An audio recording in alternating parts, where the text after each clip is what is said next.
The Forsaken Prince. After the fall.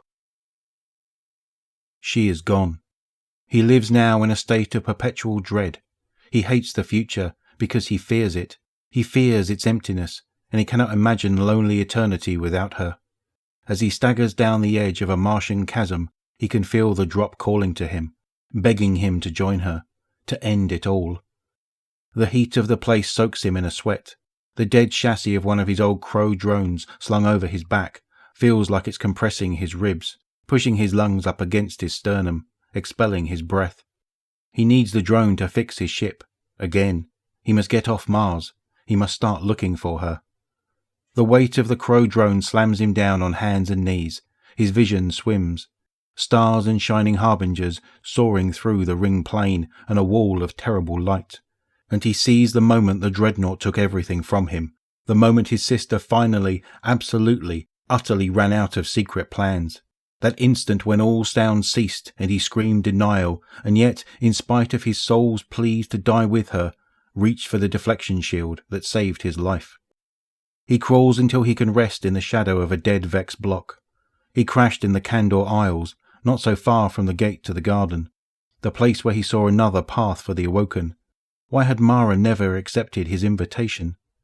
He has been hearing her, first hallucinations surely, but there is that hum, that whisper, that thrill of starlight in his skull. A flock of his Crow drones found his crash site and repaired his fighter. He made it halfway to orbital velocity before a Cabal gun clawed him out of the sky and sent him crashing down in Hellas Basin. Now his Crows are dead, and the fighter is probably beyond repair. And his sister is gone. His sister is gone. And he followed her, and all his people followed her, because he and they were sure she had a plan. She always had a plan, something better than dying by the thousands for a city that does not care. He should go home. He should go home. If he can find a way. But will he have the strength?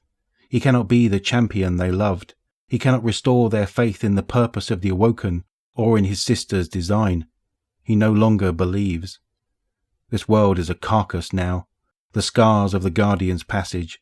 Cabal fortresses reeking of decay, littered with flesh and bone and broken armour. The shattered chassis of Vex littering the sands. A place of death, death and war. A war that tilts on the fulcrum of the traveller, brought upon it by the puppets of that traveller, that fulcrum of war. There is something in his eye. He blinks and blinks, trying to rub it away. And as he does, he struggles to hear her, to sense that prickle of starlight under his skin. She will tell him he is on the right path. She will tell him she's still alive. He feels nothing.